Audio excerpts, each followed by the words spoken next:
मैं मोनिका नंद, staff nurse, अपने उत्तराखंड के माननीय मुख्यमंत्री महोदय और अपने उत्तराखंड के स्वास्थ्य मंत्री का मैं बहुत बहुत धन्यवाद करती हूँ, जो उन्होंने हमारी इस नर्सिंग की पोस्ट को उन्होंने सुचारू रूप से समझा और उन्होंने हमारी पोस्ट को वर्षवार किया। उनके लिए मैं सभी उत्तराखंड के सभी जितने भी नर्सिंग स्टाफ है उनकी तरफ से उनको बहुत बहुत धन्यवाद करती हूँ।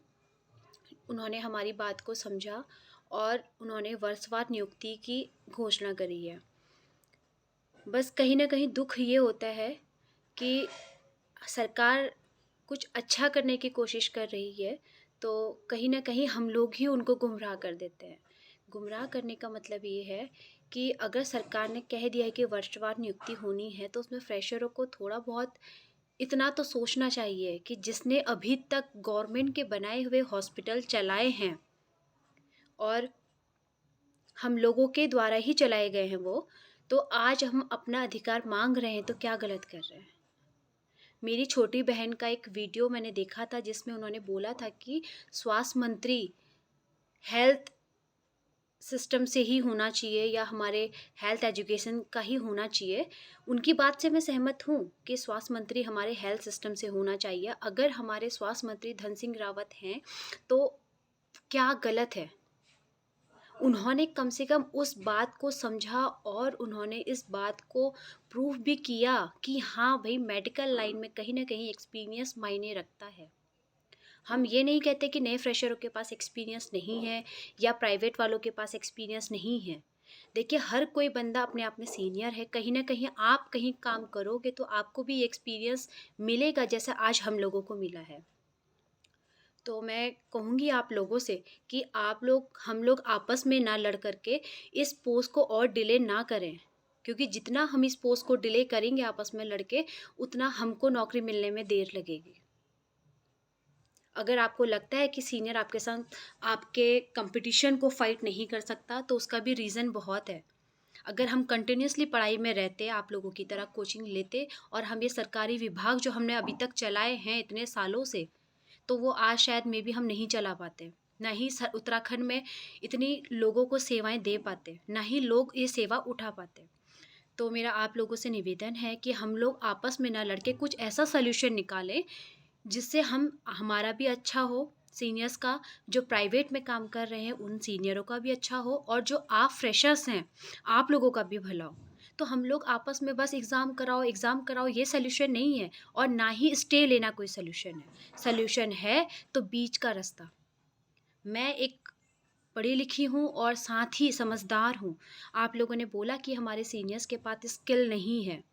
एक बात बताइए, अगर हमारे पास स्किल नहीं है, हमें कंपटीशन फाइट करना नहीं आता, तो मैं एक छोटा सा एग्जांपल दूंगी कि आपने बोला था, मेरी एक छोटी सी बहन ने, कि सीनियर्स को अगर नए टेक्नोलॉजी के अकॉर्डिंग पेशेंट केयर मांगता है, तो एक बात बताइए, नर्सिंग न्यू मॉडल नर्सिंग जो है उसमें तो बेड केयर है ही नहीं, बेडिंग करना नहीं है। तो क्या, एक बात बताइए, आप अगर हॉस्पिटल में काम करते हो, हम आज भी बेडिंग करते हैं। आज भी हम पेशेंटों की बेडशीट चेंज करते हैं, जो कि हमारा काम नहीं है, हम फिर भी करते हैं। क्यों? क्योंकि हम लोग पेशेंट की केयर देखते हैं। एक बात बताइए, अगर आप फैमिली में, आजकल पिज़्ज़ा, बर्गर, मोमोज, चाउमीन ऐसी चीज़ें चल गई हैं, तो क्या आप घर में रोटी खाना भूल जाते हैं? या फिर आप अपने गार्जियंस को ये कहते हैं कि भाई नया ट्रेंड भैया फास्ट फूड खाने का है या फिर कोल्ड ड्रिंक पीने का है, तो आप पानी पीना भूल जाते हैं? या फिर आप अपने फैमिली वालों से कहते हैं कि भाई हमें रोटी नहीं खानी, दाल चावल नहीं खाना है, तो हमारे लिए पिज़्ज़ा, मोमो, बर्गर बनाओ डेली? नहीं कहते हो ना आप ये चीज़ें। तो आप ये सोचिए कि कहीं न कहीं एक्सपीरियंस मायने रखता है। जब सरकार ने पहले पोस्ट निकाली थी, तो उसमें उन्होंने फॉर्म 16 एक्सपीरियंस और 30 बेडों का एक्सपीरियंस माँगा था ना, तो आप लोगों ने क्यों मना किया? आप हमेशा हमें दोष देते हो कि हमारे सीनियर्स ने ये पोस्ट, सीनियर्स की वजह से ये पोस्ट रद्द हुई है। अगर आप हमारी जगह होते, इतने साल अगर आपने कंटिन्यूअसली काम किया होता और आज आपके साथ यही सिचुएशन होती जो हमारे साथ है, तो क्या आप चुप बैठे रहते? तो मैं कहना चाहूँगी कि आप लोग ऐसे, देखिए, मैं ये नहीं कहती कि आप, बहुत अच्छा लगता है कि आप लोग अपने फ्यूचर के लिए सिक्योर हैं और आप चाहते हैं कि आपको भी जॉब मिले। जहाँ आपको लग रहा है कि आपका परिवार आपको पालना है इतनी कम उम्र में, तो जो इतने ओल्ड एज वाले जो फॉर्म भी नहीं भर पाए हैं काफ़ी लोग, और जो इतने सालों से गवर्नमेंट सेक्टर चला रहे हैं सरकार के द्वारा बनाए हुए हॉस्पिटल, तो क्या उनको आपको ये नहीं लगता कि उनको भी अपना परिवार चलाना होगा? और वो ये 10,000 की सैलरी में, 12,000 की सैलरी में इतने सालों से 15-15, 20-20 सालों से कैसे चला रहे होंगे? क्या आपने उनके बारे में सोचा? आप सिर्फ एक तरफ़ा सोच रहे हो कि भैया हाँ, कंपटीशन होना चाहिए, जो इसके लायक होगा उसे जॉब मिलेगी। क्या हम लायक नहीं हैं? अभी तक हमने हॉस्पिटल चलाए, तो क्या हम लायक नहीं थे? या अभी तक पेशेंटों को केयर नहीं मिल रही थी? और आप लोग अगर हॉस्पिटल में कंपटीशन फ़ाइट करके आएँगे, तो पेशेंट को बेटर केयर मिलेगी। क्योंकि आपके पास तो प्रैक्टिकल शायद मे बी आपके सीनियर से थोड़ा कम होगा ना। तो इसका मतलब ये है कि आप पेशेंट की केयर उतनी अच्छी नहीं कर पाओगे। क्यों? क्योंकि अभी आपको तो कुछ टाइम लगेगा उस हॉस्पिटल में। ये नहीं कहती कि सारे हॉस्पिटल के सिस्टम एक होते हैं, वहाँ का मैनेजमेंट एक होता है, कभी नहीं होता। हम भी हैं, हमारा डिपार्टमेंट चेंज होता है 3-3 सालों में, कि भई एक बार ऑर्थो डिपार्टमेंट है, फिर गायनी डिपार्टमेंट है, तो हमें डिपार्टमेंट में एडजस्ट होने में ही खुद के हॉस्पिटल में कम से कम 1, 2, 3 महीने लग जाते हैं। क्योंकि हर एक डिपार्टमेंट का मैनेजमेंट अलग-अलग होता है। माना आप केयर बहुत अच्छी कर दोगे, सब कुछ करोगे, आप न्यू जनरेशन के बच्चे हो, बट आप ये मत सोचिए कि भाई अगर आप हॉस्पिटल में आते हो तो आप सीनियर से ही काम सीखोगे। मैनेजमेंट आपका सीनियर ही सिखाएगा। तो मैं कहना चाहूँगी कि हम लोगों को कुछ ऐसा रास्ता निकालना चाहिए। ख़ास तौर पे मैं अपने स्वास्थ्य मंत्री जी से कहूँगी कि मैं उनको फिर से धन्यवाद करूँगी कि उन्होंने बहुत सही डिसीज़न लिया है, पर फ्रेशर को लग रहा है कि भई उनके साथ बहुत बुरा हो रहा है, और उनको लग रहा है कि भई जहाँ उन्होंने इतनी पढ़ाई करी है, सब कुछ किया है, उनको नुकसान उठाना पड़ रहा है। तो मैं माननीय मुख्यमंत्री जी से और साथ-साथ ही अपनी देश की और अपने उत्तराखंड की जनता से कहूँगी कि अगर आप लोग भी अपना पर्सनल एक्सपीरियंस शेयर करें कि आप लोग अगर हॉस्पिटल में आते हैं, तो क्या आप किसी भी फ्रेशर बच्चे से इंजेक्शन लगाना पसंद करोगे? या आप किसी एक्सपीरियंस वाले बंदे से कहोगे कि भई एक बार हम हॉस्पिटल में आएँ और हमारा काम हो जाए? या एक बार में, या फिर आप बार-बार ही किसी नए बच्चे से 3-4 बार सुई लगवाना पसंद करोगे, लगाना पसंद करोगे, या फिर आप ऐसे अनट्रेन्ड बच्चे से काम करना पसंद करोगे जिसमें आपको नुकसान हो, आपको तकलीफ़ हो? फ्रेशर बच्चे कहते हैं कि भई सीनियर के पास स्किल नहीं है, ये नहीं है, और फ्रेशर इतना क्यों डरता है, मतलब सीनियर क्यों डरता है एग्ज़ाम देने से? अगर उन पे क्वालिटी है और वो कॉम्पिटिशन फ़ाइट कर सकते हैं, तो वो सामने आएँ। अगर यही पोस्ट अगर 2009, 10, 11, 12 तक भी निकलती, 16 तक भी निकलती, 17 तक भी निकलती, तो शायद मे बी आपका जो सीनियर्स है आज गवर्नमेंट जॉब में लग चुका होता। आप ये कभी ये नहीं सोच रहे हो कि भई चलो इतने साल हमारे सीनियर्स ने इतना दुःख झेला है, इतने कम सैलरी में काम किया है, तो कहीं कल को हमारे साथ भी यही सिचुएशन ना हो करके आप सिक्योर हो, बहुत अच्छा है। बट आप ये भी तो उनका फ्यूचर भी तो देखो, उनकी फैमिली भी देखो जिन्होंने इतने कम तनख्वाह में अपने परिवार और बच्चों को पाला है और पाल रहे हैं। तो उसका मेरे को जहाँ तक लगता है, मैं सोचती हूँ गवर्नमेंट सेक्टर में काम करने वाले का भी एक्सपीरियंस बहुत मायने रखता है। सरकारी हॉस्पिटल के साथ-साथ जो हमारे प्राइवेट में काम कर रहे हैं, मैं उन सीनियर्स की भी रिस्पेक्ट करती हूँ, और मैं उन सीनियर्स की भी कहती हूँ कि भई उनका एक्सपीरियंस भी बहुत है। तो सरकार को अगर हमारे 2662 पोस्ट जो हमारी निकली थी, 2662 पोस्टों को उन्होंने डिवाइडेड कर देना चाहिए। अगर आपको लगता है कि भई हम सॉल्यूशन नहीं निकाल पा रहे हैं, जैसे सीनियरिटी चाहेगा, भई ज़ाहिर-सी बात है अगर उन्होंने आपके सरकारी विभाग को चलाया है, तो वो अपना अधिकार माँगेंगे। चाहे उनको 1 दिन की नौकरी क्यों ना बची हो उनके गवर्नमेंट की, वो करेगा बंदा।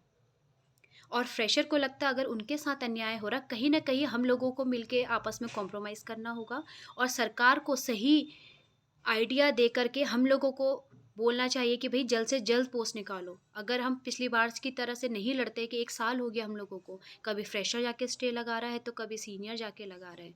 हमारा स्टे लगाना, मैं बार-बार बोलती हूँ कि हमारा स्टे लगाना सॉल्यूशन नहीं है। सॉल्यूशन ये हो सकता है कि हमारी 2600 पोस्टें हैं। मैं अपने हमारे स्वास्थ्य मंत्री धन सिंह रावत जी को मैं कहना चाहूँगी कि सर, आप इस पोस्ट जो 2600 पोस्ट हैं, अगर आपको सीनियरिटी करनी है तो आप एक बार नियम बना दीजिए कि सीनियरिटी ही की तरीके से हो। और अगर आपको लगता है कि भई अगर उसमें फ्रेशर भी कुछ ना कुछ उनके साथ अन्याय हो रहा है या कुछ भी हो रहा है, तो उसमें इस तरीके से आप निकाल सकते हैं कि 2600 पोस्ट को आप डिवाइडेड कर दीजिए कि भई जो सरकारी विभागों में काम कर रहे हैं, 5 से 15 वर्षों से कंटिन्यूअसली आपको सेवा दी है और आप ही के बनाए हुए संस्थानों को चलाया है, तो उनका मुआवज़ा भी बनता है। आप उनकी पोस्ट को सिक्योर कर दीजिए, आप उनको नियमित करें और साथ ही जो प्राइवेट के हैं उनकी आप पोस्ट जो 2600 पोस्ट में से आप जैसे मान लो पूरा अगर आप चाहते सर तो अभी तक का आप पूरे आंकड़े निकाल के देख सकते थे और आप पूरे आंकड़ों को मैथमेटिकल तरीके से आप अगर डिवाइडेड करते भी हैं तो 2600 पोस्टों में से अगर पूरे उत्तराखंड में 600 कर्मचारी अगर सरकारी विभागों में काम कर रहे हैं तो आप 2600 पोस्टों को उनको दे 600 पोस्टों को सॉरी उनको दे दीजिए। उनको नियमित करते हुए बचे 2000 पोस्टें। 2000 पोस्टों में 1000 कम से कम 1000 नहीं तो 1500 पोस्टें अगर आप किसी प्राइवेट के विभाग में जो काम कर रहे हैं, जो सीनियर हैं, अगर आप उनको सीनियरिटी के अकॉर्डिंग उनको देते हैं, आप उनको नियमित कर दीजिए।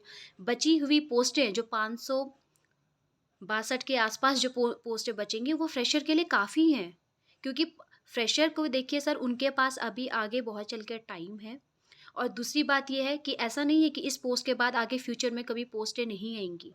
पोस्ट आएंगी तो अप्लाई फ्रेशर ही करेगा, जो पुराना बच्चा अप्लाई नहीं कर पाएगा। क्यों? क्योंकि तब तक पुराने बच्चों की उम्र निकल चुकी होगी और वो किसी नए बच्चे के साथ फाइट नहीं कर पाएगा।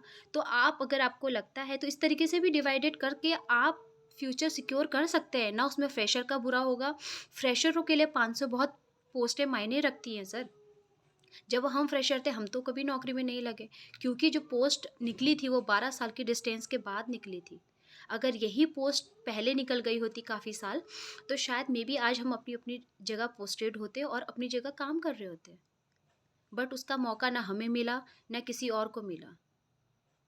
तो आज तक मैं ये नहीं कहूँगी कि क्यों नहीं पोस्ट निकाली, क्या नहीं, क्या रीज़न है, क्या नहीं है। बस एक चीज़ कहना चाहूँगी, अगर हर साल अगर डॉक्टरों की कमी पूरी होती है भारत में और उत्तराखंड में, तो साथ-साथ ही स्टाफ नर्सेज़ की कमी को भी दूर करना हमारा सॉल्यूशन होना चाहिए। अगर डॉक्टर की कमी पूरी होती है तो स्टाफ नर्सेज़ की कमी पूरी क्यों नहीं होती? क्या उत्तराखंड में सिर्फ़ डॉक्टर की कमी है? भारत में सिर्फ़ डॉक्टर की कमी है, स्टाफ नर्सेज़ की कमी नहीं है? अगर हम देखें जिस तरीके से डॉक्टर्स की पोस्ट निकलती है, मैं ये नहीं कि मैं डॉक्टर को इंडिकेट नहीं कर रही हूँ, बस एक जेन्युइन सा तरीका बता रही हूँ। वो इसलिए क्योंकि देखिए मैं मेडिकल लाइन की हूँ तो मैं मेडिकल डिपार्टमेंट के बारे में ही बोलूँगी। जैसे हमारे डॉक्टर की पोस्ट निकलती है हर साल, तो वैसे ही हमारी स्टाफ नर्स की अगर हर साल पोस्ट निकले तो कभी ये लड़ाई ना हो। हर साल लाखों बच्चे एमबीबीएस पास होते हैं, हज़ारों बच्चे नीट पीजी का एग्ज़ाम दे करके पीजी क्वालीफाई करते हैं। तो वैसे ही हर साल स्टाफ नर्सेज़ की पोस्ट क्यों नहीं निकलती? चाहे आप 50 पोस्ट निकालें, 20 पोस्ट निकालें, चाहे आप 10 पोस्ट निकालें, उसमें कॉम्पिटिशन फ़ाइट हो सकता है। पर ये नहीं है कि 12 साल के डिस्टेंस के बाद अगर आप कहते हैं कि भई आप किसी फ्रेशर के साथ कॉम्पिटिशन फ़ाइट करो, तो ये कहीं का कायदा ही नहीं है। आज जो फ्रेशर बच्चे कह रहे हैं कि भई हमारे पास भी स्किल है, हम लोग ने भी कोचिंग करी है, हमने पढ़ाई करी है, हमको भी अपना परिवार देखना है। तो क्या आप लोगों ने फ्रेशर ने ये सोचा कि इतने पुराने टाइम से जो ये काम कर रहे हैं, भई इसमें हमारी गलती भी नहीं है कि इतने सालों से पोस्ट नहीं निकाली। हमने तो फिर भी सरकार को काम दिया है, लोगों को, जनता को काम दिया है, तो आज अपना मुआवज़ा माँग रहे हैं, तो क्या गलत माँग रहे हैं? क्या आपको ना आप कहते हो कि भई पेशेंट को अच्छी केयर मिलेगी। आप पेशेंट को केयर जब तब अच्छी दे सकते हो जब आप एक ह्यूमन की तरह सोचें, एक अच्छे विचार आपके होने चाहिए। आपको तो बल्कि ये कहना चाहिए ठीक है भई एक बार इस सीनियर का मुद्दा ख़त्म कर दो और आगे चल के तो आप ही का राज़ है। और आगे चल के आप ही फॉर्म भरेंगे, हम लोग फॉर्म नहीं भर पाएँगे। आपको कम से कम इतना तो सोचना चाहिए कि भई ठीक है एक बार सीनियर का मुद्दा आप क्लियर करो। अगर और मैं सरकार से फिर कहूँगी अगर आपने या फिर हमारे सुप्रीम कोर्ट या हाई कोर्ट ने जिसने भी हमको बोला है कि भई एग्ज़ाम कंटिन्यूअसली होना चाहिए या फिर एग्ज़ाम होना एक सही तरीका है, तो सही तरीका आप तब से अपनाइए ना जब से आपने ये नियम बनाया है। अगर आपने नियम ये 2020 में बोला तो 2020 के बच्चों के बाद आप एग्ज़ाम का पैटर्न रखिए आप। मैं ये नहीं कहूँगी कि एग्ज़ाम कराना बहुत गलत बात है, बट एग्ज़ाम तब सही लगता है सर जब उसके टाइम पीरियड सही हो। अगर आप मैं हूँ, मेरे पापा से मेरे कॉम्पिटिशन फ़ाइट कराएँगे और मेरे पापा ज़्यादा पढ़े लिखे हैं, तो इसका मतलब ये थोड़ी ना है कि भई मैं अपने पापा से कॉम्पिटिशन फ़ाइट कर लेंगे मेरे पापा। क्यों? क्योंकि मैं आज की टेक्नोलॉजी के अकॉर्डिंग पढ़ रही हूँ। और मेडिकल लाइन में थ्योरी मायने उतना नहीं रखता जितना प्रैक्टिकल मायने रखता है। आप किसी डॉक्टर्स के व्यू लीजिए या आप किसी पुराने स्टाफ का व्यू लीजिए, आप कहीं अगर हॉस्पिटल में जाते हैं नए फ्रेशर, तो वो काम जब वहाँ पे करेंगे तभी तो वो भी प्रैक्टिकल में अच्छे बनेंगे ना। हम ये नहीं कहते कि उनको प्रैक्टिकल बिल्कुल नहीं आता, बट इतना नहीं है ना। अगर आप किसी सीनियर को रखो और किसी जूनियर के साथ अगर दोनों के अगर प्रैक्टिकल आप करवाते हैं, तो आपको ज़ाहिर सी बात है कि भैया सीनियर ही निकलेगा।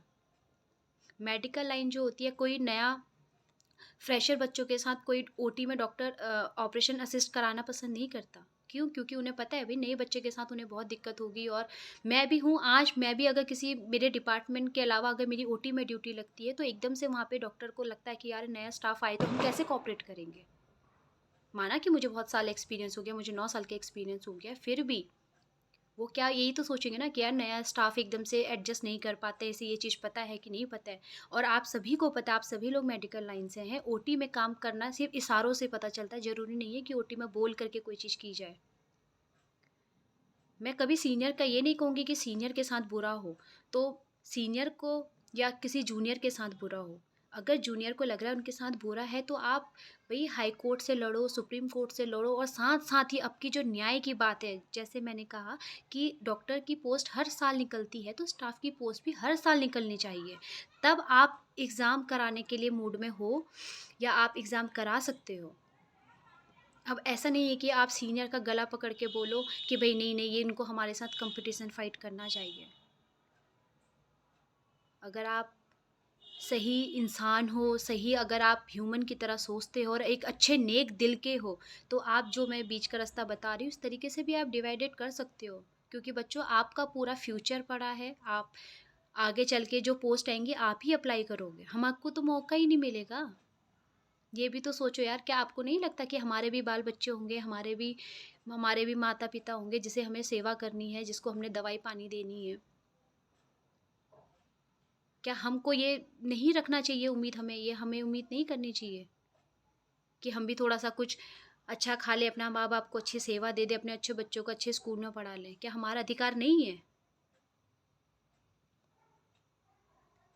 आप बस एक ही चीज़ में अड़े हो कि भई एग्ज़ाम कराओ, एग्ज़ाम कराओ, एग्ज़ाम कराओ। माना चलो एग्ज़ाम हो भी जाता है, तो एग्ज़ाम आप 2020 या फिर 2015 में जो पास आउट हैं या 2018 के, आप कोई एक ऐसा तो बनाइए कि भई 2018 के बाद अगर एग्ज़ाम कराओ आप उन जो 2018 तक के बैच वाले हो, तब तक के आप भई सारे सीनियर को पहले एक बार आप पूरे सीनियर की लिस्ट बना लेते, वो चेक कर लेते, वो चेक नहीं किया किसी ने, अभी तक नहीं किया। मैं बताती हूँ, हमने पूरे सीनियर की लिस्ट जब काउंट करी थी, तो 400 साढ़े 400 के आसपास लिस्ट है, उसमें से शायद 2-3 जिले छूटे हुए थे हम लोगों से। तो आप बहुत से मान लो 600 सीनियर मान लो, अगर आपके गवर्नमेंट सेक्टर वाले, सिर्फ़ अभी मैं गवर्नमेंट सेक्टर की बात कर रही हूँ, 600 लोग भी नहीं है। क्या 2600 पोस्टों में से 600 सरकारी विभाग में वालों का हक नहीं होना चाहिए? क्या जो प्राइवेट में सीनियर है, 1000 पोस्ट उनके लिए सीनियरिटी से नहीं होनी चाहिए? जब प्राइवेट में बहुत से लोग हैं जो बाहर बॉम्बे काम कर रहे हैं, दिल्ली में काम कर रहे हैं, कहीं बाहर अच्छी जगह काम कर रहे हैं, तो सीनियर तो वो भी है ना। तो क्या वो इस पोस्ट के लिए एलिजिबल नहीं है? बस मैं ये कहूँगी कि इस पोस्ट को और डिले ना करके कुछ आप लोग भी सोचिए प्लीज़, एक मानवता के नाते सोचिए कि इस पोस्ट को जल्द से जल्द भरा जाए। हमारा मेन मुद्दा होना चाहिए कि भई इस पोस्ट को जल्दी भरा जाए। अगर आपको लगता है कि सीनियरिटी गलत है, तो आप इन पोस्टों का डिवाइडेशन कर दीजिए। ना उसमें किसी सरकारी विभाग में जो सरकार ने बनाए थे, मैं बार-बार कहूँगी कि सरकार के बनाए गए अस्पतालों को जो अभी तक चला रहे थे, ना उनका हनन हो, उन कर्मचारियों का, ना जो प्राइवेट में सीनियर्स हैं, जो उन्होंने भी वहाँ पे सेवा दी है, ज़रूरी नहीं है कि वो भी सरकारी विभाग में काम कर रहे हैं, सीनियर वो भी है, ना उनका बुरा हो, ना जो फ्रेशर अभी पास आउट हुए हैं, ना उनका बुरा हो। जब सरकार ने अगर तीनों के बारे में सोचना है और तीनों को साथ लेकर के चलना है, तो सरकार को ये पोस्ट को डिवाइडेड करना चाहिए। सरकार ने फॉर्म 16 माँगा, आप लोगों ने नहीं दिया। हम ये नहीं कहते चलो नहीं दिया तो कोई बात नहीं, वो जब हटा दिया गया था, तब भी हमको बुरा नहीं लगा कि यार चलो हटा दिया। फिर भी लगता था कुछ ना कुछ तो शायद मेबी हमारे लिए कुछ होगा। बट कोई सॉल्यूशन नहीं निकला और आज तक अभी तक कोई सॉल्यूशन नहीं निकल पा रहा है। अगर एक बार आप सरकार ने कह दिया कि भई सीनियरिटी से अगर पोस्ट भरी जाएगी, तो आप लोग कम से कम इतना तो बोल सकते हैं कि भाई चलो ठीक है, एक बार सीनियर का मुद्दा ही ख़त्म कर दो, आने वाले भविष्य में कोई सीनियर ही नहीं बचेगा, तो आप ही का राज है। आप लोग ऐसा भी नहीं बोल रहे हो, बस आपको ये रट लग गई है कि बस एग्ज़ाम कराओ, एग्ज़ाम कराओ, एग्ज़ाम कराओ। अगर आप कहते हो कि एग्ज़ाम ही कराना है, तो मेरा सरकार से फिर से निवेदन है, सारे उत्तराखंड के सीनियर स्टाफ से, कि आप सभी लोग इस पोस्ट को डिवाइडेशन के लिए बोलिए कि भाई डिवाइडेड कर दीजिए। गवर्नमेंट सेक्टर वालों की इतनी पोस्टें और जो प्राइवेट में काम कर रहे हैं सीनियर, उनकी इतनी पोस्टें, इनको भरा जाए। उसके बाद बची हुई पोस्टों में फ्रेशर को, चाहे वो एग्ज़ाम देना चाहें, चाहे वो भाई सीनियरिटी के साथ जुड़ जाएँ या फिर वो कुछ भी करें, तो उतनी पोस्टें उनके लिए होनी चाहिए। क्योंकि देखिए फ्यूचर उनका भी है, हमारा भी है। हमने इतने सालों से चलाया है, तो ज़्यादा हक हमारा बनता है। तो मैं कहूँगी कि आप लोग, सारी जनता और हमारे साथ में जितने भी हमारे सीनियर्स हैं और जूनियर्स हैं, अपने कमेंट्स लिखो। देखिए लड़ के किसी का फ़ायदा नहीं है। आप जूनियर्स लड़ोगे तो सीनियर कम नहीं होगा, अगर सीनियर लड़ेगा तो जूनियर कम नहीं होगा। तो मैं कहूँगी कि आपस में लड़ना सॉल्यूशन नहीं होना चाहिए। लड़ना हमारा काम है वो सरकार से, कि सरकार हमारी जल्द से जल्द हमें नौकरी दे और जल्द से जल्द हम अपनी जनता को सेवा दें। मेन मुद्दा होता है जनता की सेवा का। बस मैं यही कहूँगी, थैंक यू सो मच। और मैं फिर से कहूँगी अपने फ्रेशर बच्चों को कि बच्चों, लड़ने से कोई फ़ायदा नहीं है, ना तुम्हारा फ़ायदा होगा ना हमारा फ़ायदा होगा, नुकसान दोनों लोग उठा रहे हैं। अगर ये पोस्ट 1 साल पहले भर गई होती, किसी भी, चाहे वो किसी भी बेस में भरी हो, चाहे सीनियरिटी पे भरी हो, चाहे उन्होंने फॉर्म 16 हटा दिया, अगर फॉर्म 16 अगर आप लोगों से मांग भी दिया तो क्या गुनाह कर दिया था गवर्नमेंट ने? अगर आपसे एक्सपीरियंस मांग भी दिया तो क्या गुनाह कर दिया था? तब आपने एक बार ये नहीं बोला कि भाई हमारे लिए ये पोस्ट चेंज कर दी, या हमारे लिए इस पोस्ट के पूरे नियम कानून बदल दिए गए। तब तो कुछ नहीं बोले आप लोग। तब तो आप खुश थे कि यार चलो हम फ्रेशर हैं, आप निकल जाओगे। क्या आपको नहीं लगता कि यार सीनियर्स के साथ कहीं ना कहीं अन्याय हो रहा है? मैं ज़्यादा कुछ नहीं कहूँगी। Thank you so much.